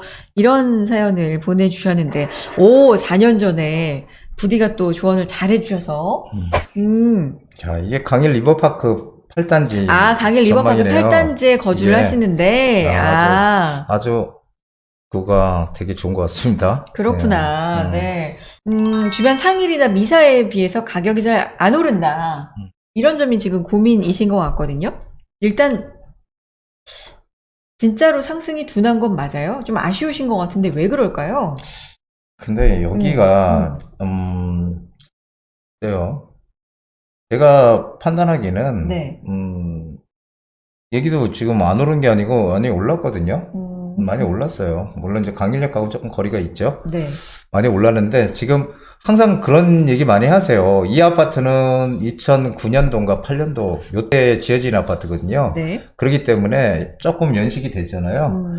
그런데 지금 말씀하신 상일동이나 이런 곳은 미사나 이런 데는 전부 다 새 아파트잖아요. 그러면은 새 아파트가 당연히 더 많이 오르는 건 맞아요. 예, 그것을 인정을 하셔야 됩니다. 인정을 하셔야 되고, 그래서 가격이 안 오르는 게 아니라 조금 그런 것들에 비해서 조금 가격이 들어올 수밖에 없는 상황이다. 이렇게 좀 말씀을 드리고 싶고요. 네. 근데 여기도 지금 뭐 보시다시피 여기 호재가 있어요. 여기 9호선이 들어오는 호재가 있거든요. 9호선이 들어오는 호재가 있는데 바로 9호선이 이 아파트 인근으로 들어와요. 그러면은 역세권이 되거든요. 네. 이게 이제 9호선 연장선인데, 이게 들어오게 되고, 이쪽이 이제 고덕 비즈밸리라고, 여기 이제 비즈밸리라고 있는데, 네. 이건 뭐 여기 일자리 들어오는 거 다들 아시잖아요. 그렇죠. 예, 이게 이제 강동구의 최대 일자리거든요. 그러면은, 이런 것들이 들어오게 되면은, 일자리도 크게 들어오고, 그리고 9호선 교통의 호재, 이런 것도 생기고, 그러면은 가격이 좀 더 나중에 투자 가치가 크지 않을까요? 그래서 저는 지금도 충분히 괜찮다라고 보여져요. 그래요. 충분히 괜찮고, 그쪽에 비해서 뭐, 미사나야 이런 데 비해서 고덕에 비해서 상수폭이 낮아 보일 수는 있지만, 서울 평균보다 더 많이 올랐고요. 그리고 9호선 연장선이나 고덕 비즈밸리나 이런 것들이 들어오면 앞으로 더 많이 또 오를 수 있는 입지는 상당히 좋은 아파트다. 좀 그렇게 말씀을 드리고 싶습니다. 그러니까 안 좋게 생각하실 거 하나도 없어요. 좋다. 좋은 곳입니다. 네네네. 이게 주변에 지역에 비하면 좀 아쉬움이 있다라는 말씀이신데, 그거는 연식의 차이도 좀 인정을 해야 되고, 그런데 그렇죠. 지금 상황으로 봤을 때 호재가 굉장히 많고, 교통, 일자리, 이게 정말 쌍호재잖아요, 쌍호재. 그죠? 그러다 보니까 갖고 계시는 게 좀 좋을 것 같다라는 말씀을 해 주셨습니다. 또 하나, 이제 동생 빌라까지 걱정해 주신 거거든요. 성북구 창월곡동 빌라를 지금 사연 보내주신 분 동생이 이제 사신 거예요. 재개발 가능한지 궁금하다고 하셨는데 어때요? 예, 지금 여기 상월공역 바로 여기에 있는데, 네. 이 역세권이죠. 상월공역하고. 네. 여기 제가 예전에 많이 얘기했던 곳입니다. 지금 보면은 이쪽이 위가 장인 뉴타운이잖아요. 네. 여기 장인 뉴타운인데, 지금 이 장인 뉴타운이 좀 전체적으로 다 바뀌고 있다는 거예요. 여기가 장인 뉴타운이 15개 구역이거든요. 거기에서 상당 부분이 또 해제가 됐던 지역들도 지금 다 진행을 하고 있어요. 다 진행을 지금 하고 있는 장이동. 그러다 보니까 이 밑에가, 이쪽이 이제 석관동이거든요. 밑에가. 네. 석관동도 지금 다 움직인다. 이 장이동의 자극을 받아서 일 수도 있지만 이쪽 동네도 되게 낡은 동네거든요. 그래서 이쪽 석관동도 이쪽 라인으로는 전부 다 가로주택 정비 사업들 추진하고 있고, 그래서 이쪽은 지금 개발이 진행이 좀 되고 있어요. 이쪽 라인은 석관동도. 근데 제가 말씀드리고 싶은 것은 여기가 상월공역인데요. 상월공역인데 요 지역이 이렇게 지금 지도로 이렇게 돼 있죠. 이렇게 돼 있는데 지금 여기가 되게 허름한 낡은 지역이에요. 낡은 동네. 그래서 여기가 이제 대표적으로 저층 주거지예요. 저층 주거지. 낡은 단독주택, 빌라들이 밀집해 있는 저층 주거지인데, 지금 여기 보면은 요쪽에 지금 있고요. 그 다음에 요쪽 가운데 이렇게 세 부분으로 나눌 수가 있는데, 네. 이 가운데 부분은 노후도가 상당히 높아요. 아. 이 가운데 부분은 높고 이쪽은 노후도가 조금 떨어집니다. 네. 이쪽도 노후도가 아리송해요. 지금 가지고 계신 데가. 아리송. 제가 왜 이런 얘기를 드리냐면은 이 자체적으로 보면은 전체적으로 다 개발을 할 수 있는 곳은 맞아요.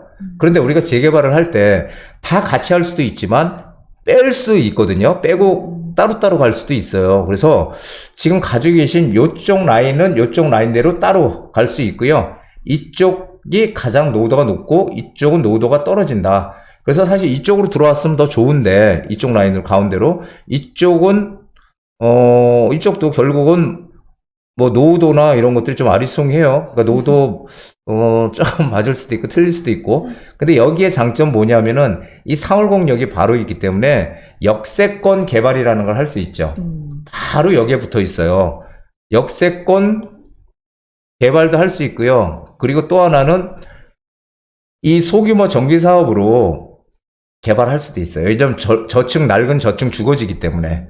그러면은 여기는 결국은 어떤 방식으로라든 다 이 세 개가 다 같이 모여서 할 수도 있고, 그렇기 때문에 가장 좋은 거고요. 따로 진행을 하더라도 괜찮다. 그래서 저는 물론 이쪽보다는 요 가운데 쪽으로 이쪽으로 들어와서 투자를 하셨으면 더 좋았겠지만 지금도 나쁘진 않아요. 그나마 이쪽은 이쪽 라인은 조금 노후도가 떨어지기 때문에 조금 가격이 좀 더 쌀 거예요. 그래서 가운데로 안 들어왔더라도 어쨌든 뭐 같이 가면 개발될 수 있는 충분히 좋은 곳이라서 여기도 가능한 곳입니다. 그리고 특히 그 소규모 정비 사업 이게 지금 활성화되고 있잖아요. 모아타운이라든지 이런 것들. 여기는 뭐 될 수밖에 없는 지역이다. 저는 그렇게 보고 있습니다. 오, 아주 뭐 잘하셨네요. 동생도 그렇고 보내주신 우리 구독자 본인도 그렇고 잘하신 것 같습니다.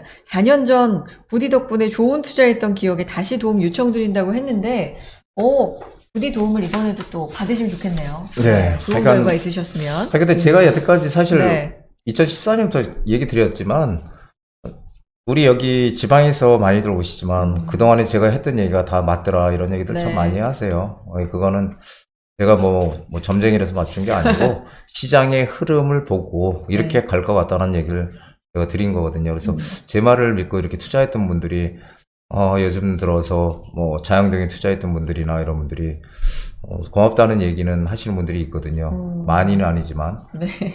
그래서 저는 참 그런데 좀 보람을 좀 많이 느끼고 있어요. 그래서 하여간은 시장 흐름을 잘 파악을 하고 하게 되면은 성공 투자에 한 걸음 더 그렇죠. 가까이 갈 수 있다 이런 얘기를 꼭 드리고 싶습니다. 일단 잘 하셨다는 긍정적인 얘기가 나왔고, 뭐 아주 중심이었다면 좀 어땠을까 그런 아쉬움도 언급은 해주셨지만 어쨌든 여기도 개발이 될 수밖에 없다. 잘하셨다라는 말씀을 해주셨습니다. 또 궁금하신 점 연락 주시고요. 오, 다음 분도 글을 보내주셨어요. 오, 이분 사연 제가 읽자마자 좀 웃음이 나는데 제가 소개를 해드리겠습니다. 저는 요새 부디님 방송 보면서 이게 정보방송인지 예능인지 헷갈리는 구독자입니다. 정보방송이에요? 예능이에요? 네. 정보방송. 정보방송인데 조금 예능? 아, 두 분 케미가 너무 좋아서 더 즐겨보고 있어요. 감사합니다. 네. 본론으로 들어가서 제가 이번에 개발 지정된 봉천 13구역 9.9평형 집을 소유하고 있는데 기대도 크지만 걱정도 많습니다. 현재 저의 계획은 토지거래 허가구역이 풀리면 이 집을 팔고 다른 투자처를 살펴볼까 합니다. 그런데 다른 한편으로는 봉천 13구역 어느 철물점이 평당 6,500만 원에 팔렸다는 얘기도 있고 지난 총회 때 조합원들이 평당 분양가를 너무 낮게 잡았다며 반발했다기에 이런 분위기를 생각하면은 입주때까지 계속 보유해도 괜찮겠다 이런 생각도 들고요. 갈팡질팡하는 저에게 길을 알려주세요 라고 보내주셨는데 봉천 13구역에 대해서 일단 좀 알아봐야 될 것 같은데요. 예, 봉천 13구역은 이 재개발을 진행하는 것인데 여기는 공공재개발이에요. 그러니까 일반 재개발이 아니고 공공재개발. 제가 예전에 그런 얘기 많이 드렸죠. 이 재개발은 사실은 민간이 하는 사업이잖아요. 재개발 재건축은. 그래서 사실은 자율적으로 하게끔 놔둬야 된다. 하지만 자율적으로 놔둬서 안 되는 데들, 그런 데들은 공공재개발로 진행을 할 것이다. 이런 얘기를 많이 드렸는데 여기가 이제 대표적으로 봉천 13구역이라고 해서 여기가 재개발을 진행하는 곳입니다. 이 완공이 돼도 나홀로 단지 주상복합 건물이라서 이게 가치가 있을까? 집값이 오를까? 이런 걱정을 사실 또 많이 하시는 거거든요. 요거 어떨까요? 주상복합이라는 것이 사실은 우리가 상업지역에다가 짓는 상업지역이나 준주거지역에다 주상복합을 짓거든요.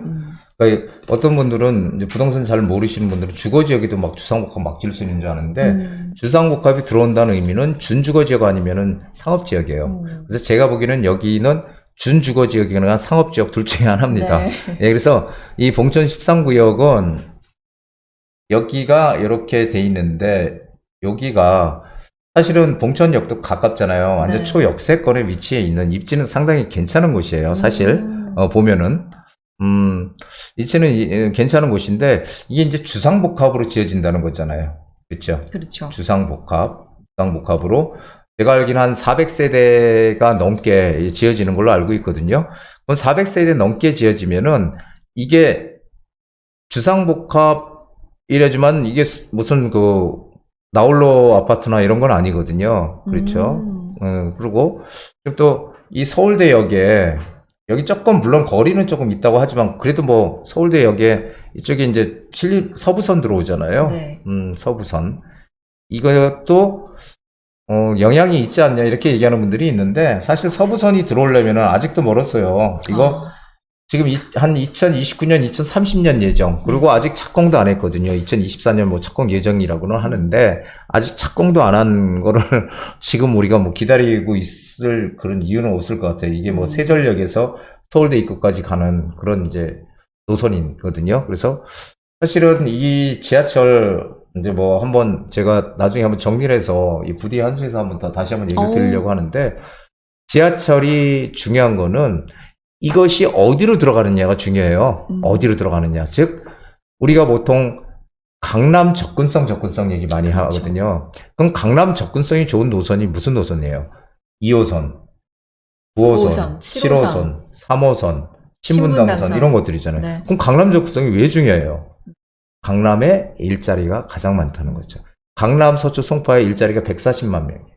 매일 출근하는 이 일자리가. 그리고 제가 보니까 뭐 종로구하고 중구 합쳐서 한 55만 명 된대요.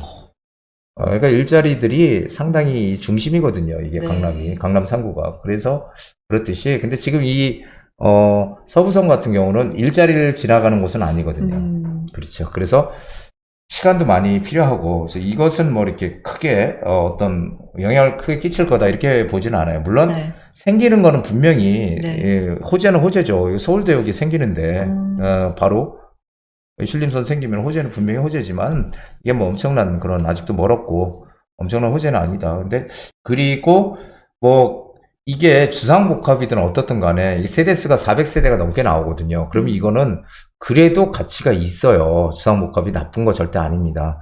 그래서 주상복합도 새 아파트가 들어오게 되면 가치는 큰 거예요.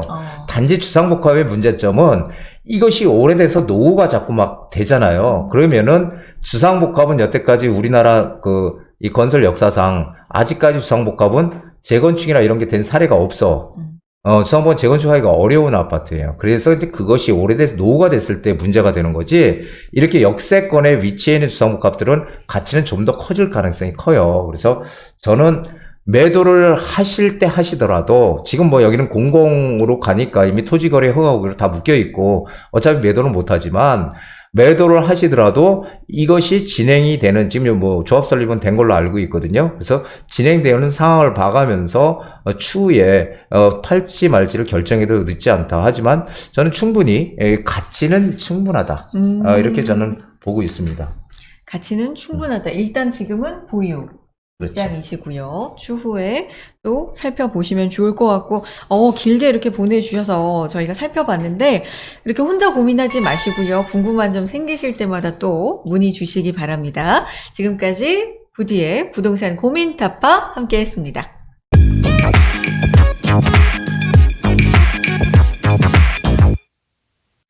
네, 이번 시간 부디의 노하우를 아낌없이 전해드리는 시간입니다. 일명 부디의 한수 시간입니다. 자, 오늘은 어떤 한수를 들려주실까요? 예.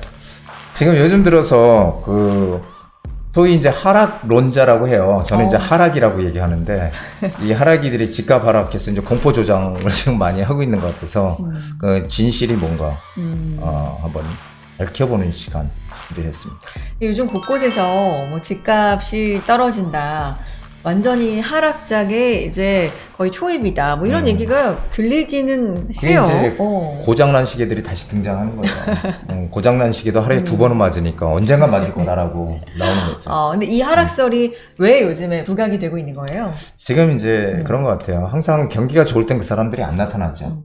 그리고 이제 경기가 좀 뭔가 떨어지는 것 같다, 그러면 이제 등장을 하기 시작하는데, 이게 이제 대외적인 거, 대내적인 거 이렇게 보면은, 대외적인 요소는 러시아하고 우크라이나 전쟁에 따른 이제 원자재 뭐 급등으로 물가 상승하고 환율 급등하고 전 세계가 경기 침체할 것이다. 경기가 침체하는데 부동산이 어떻게 올라요? 이제 이런 거거든요. 예, 그리고 이제 대내적으로는 지금 우리나라도 뭐 금리 인상, 대출 규제를 꽁꽁 묶였다.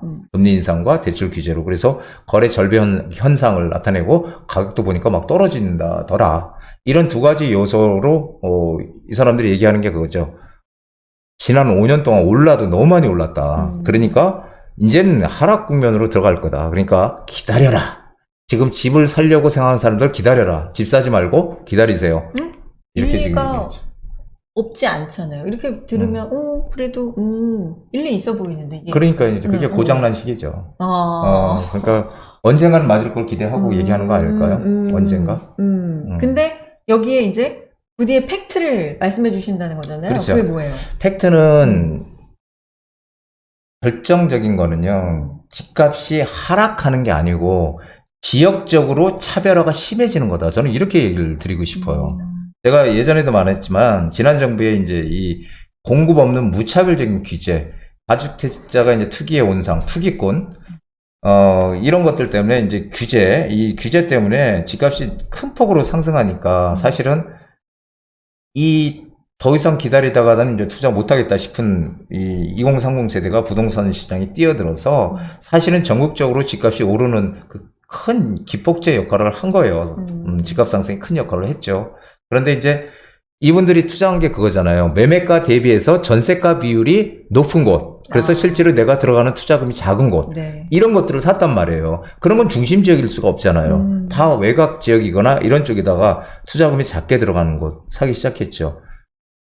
그러다 보니까 투자적인 측면에서는 거의 뭐 10년 동안 안 오르던 그런 아파트들조차도 이 막 급등을 하는 안 오른 게 없다 할 정도로. 현상까지 네. 지금 보여지게 된 거죠. 이게 지금 뭐 거의 한 4년 이상 지금 지속이 되어 온 거죠.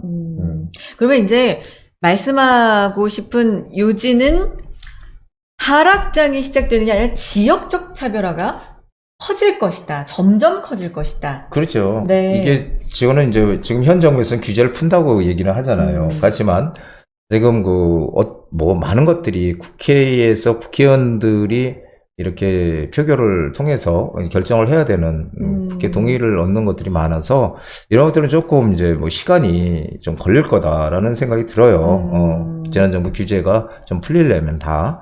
그런데 이제 중요한 거는 네. 현재 시점에서 가장 이 타격을 받을 수 있는 것들, 이거는 정말 제가 2년 전부터도 계속 얘기를 했어요. 외곽에 네. 팔고 중심으로 와야 된다는 네. 얘기를 많이 드렸는데, 지금 갭 투자 수요가 많이 들어간 것들이 위험하다는 거예요. 네. 갭 투자 수요가 들어간 것들은 뻔하잖아요. 제가 말씀드렸지만 집값이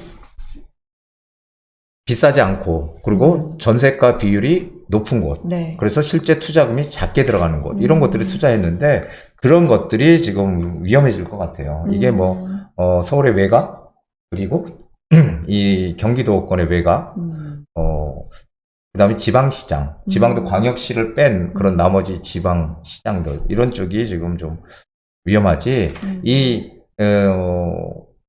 투자 수요들이 많이 들어간 이 강남권이라든지 이 중심 지역들, 서울에, 이런 지역들은 여전히 저는 상승 쪽에 베팅을 하고 있습니다. 그렇군요. 그럼 지역별로 희비가 엇갈리는 순간이 오고 있다. 그렇죠. 지금 지역적 차별화는 훨씬 더 커질 거다라는 말씀이신데, 그러면 이럴 때는 뭐 전략이랄까요? 어떤 방향이 필요합니까? 지금은 그러니까 제가 늘 말씀드리지만은 항상 중심 지역으로 와야 된다. 그건 제가 예전에 우리 그 부디 한수에서도 얘기를 드렸고, 강의를 보면은 그런 것들이 많이 있어요. 왜 우리가 서울에 투자를 해야 되느냐. 그리고 서울에도 이제는 지역이 중요하다. 이런 얘기를 참 많이 드렸는데, 네. 앞으로 점점 더 이게 심각해질 것이다. 이 차별화가. 그러면은 내가 여력이 안 돼. 돈이 작아서 작게 어떻게 불려서 가는 건 외곽부터 시작을 하는 게 맞죠. 하지만 제가 이제 우려하는 것은 내가 여유 자금이 2억, 3억이 있는데, 네. 2억, 3억이 있는데도 불구하고 외곽을 잡고 가려고 하는 분들이 많다는 거예요. 왜냐하면 싸다는 이유로. 그것은 항상 싼 게 비지떡이다. 제가 이런 얘기 참 많이 드렸어요, 진짜. 그 싼 게 비지떡이다.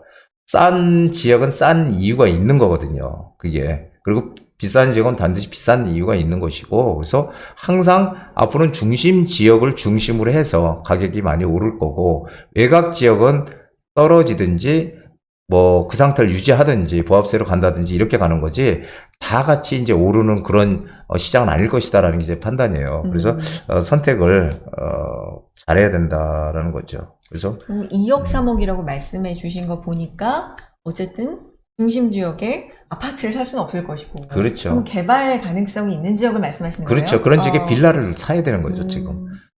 사실 제가 누누이 얘기를 드렸지만, 제가 지난해 자영동의 투자 가치가 높다, 자영동 사야 된다, 이렇게 많이 말씀드렸지만, 그때도 현지 부동산이나 이런 데 가면은, 여기는 개발 안 돼요. 여기 주민들 반대 많아서 안 되고, 뭐 이렇게 얘기하는 분들 상당히 많았어요. 지금이야 다 투자라고 하지만. 그래서 그런 안목도 상당히 중요하고요. 그래서 이게 기회가, 우리가 항상 투자를 할 때 항상 기회는 와요. 근데 그 기회가 왔을 때 그걸 움켜 잡아야 되는데, 네. 이 기회가 왔을 때 움켜 잡지를 못하면은 그 기회는 다른 사람이 가져가는 거예요. 정말 여태까지 부동산을 상담을 하면서 느꼈던 게 그런 거거든요. 그래서 기회는 오지만 자주 오지 않는다.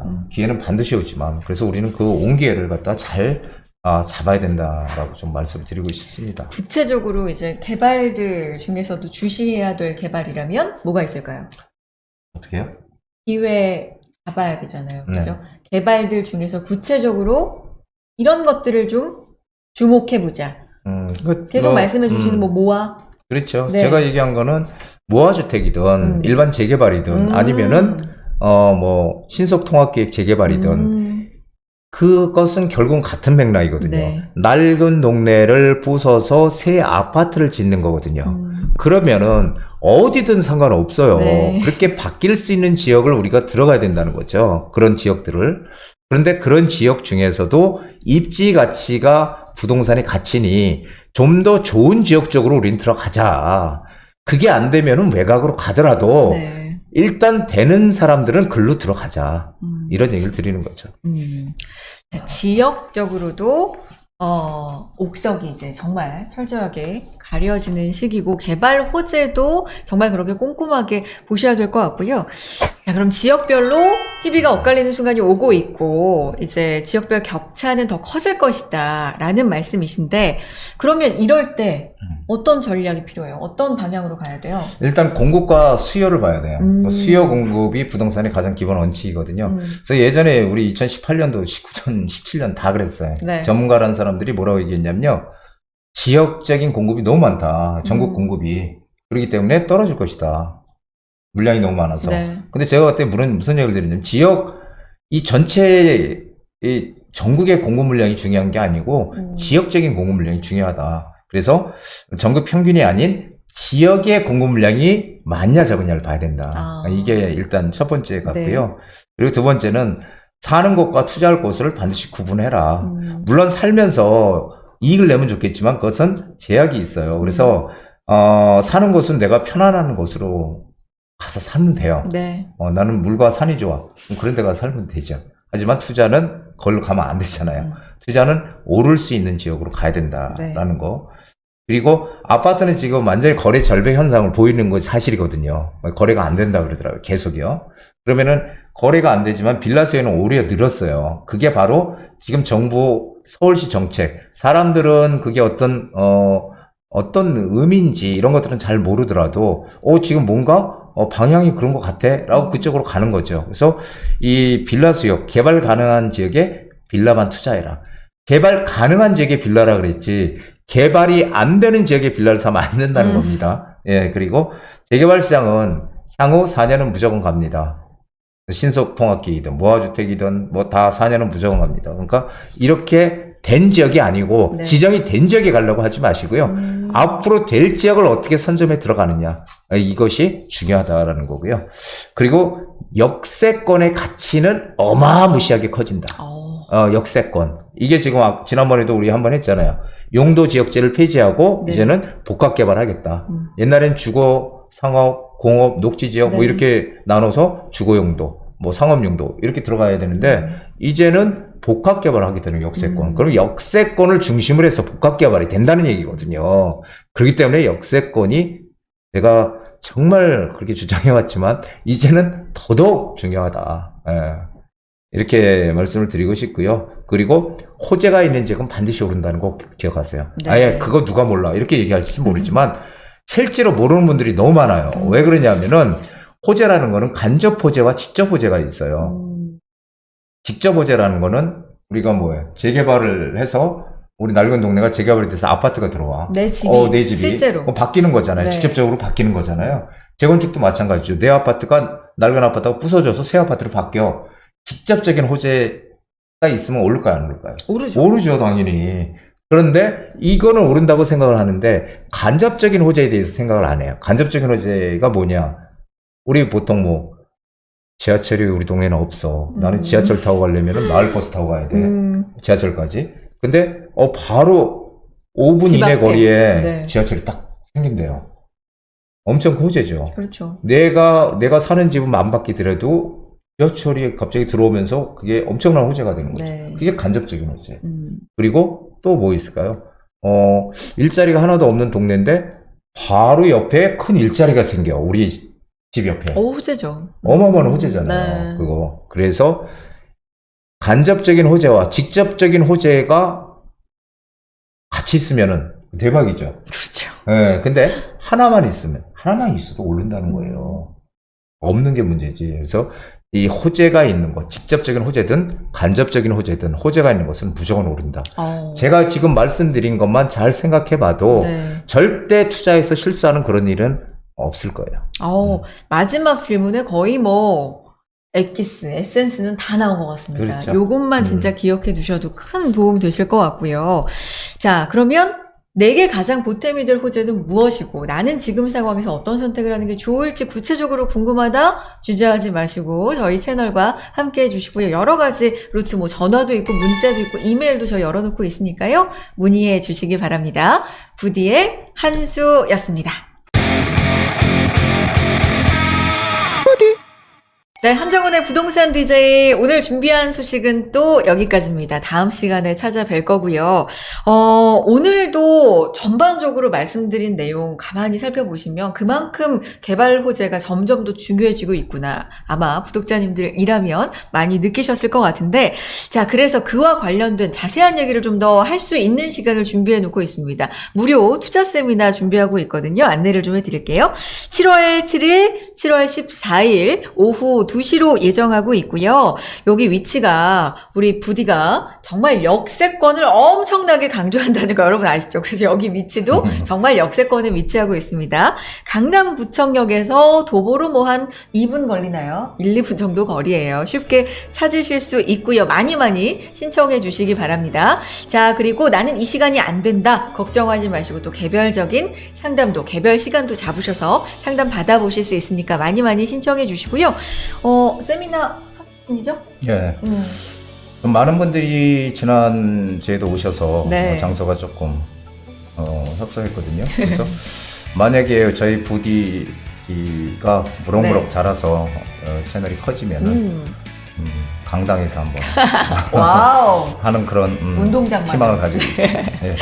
이 채널을 또 많이 사랑해 주시고 부동산 DJ 채널이 무럭무럭 커서 운동장 같은 강당에서 정말 많은 분들과 세미나를 할 그날을 또 기다리면서 열심히 뛰어보겠습니다. 인사드릴까요? 그러면 그날을 기다리면서 네, 우리 구독자 여러분 행복한 부자 부자 되세요. 되세요.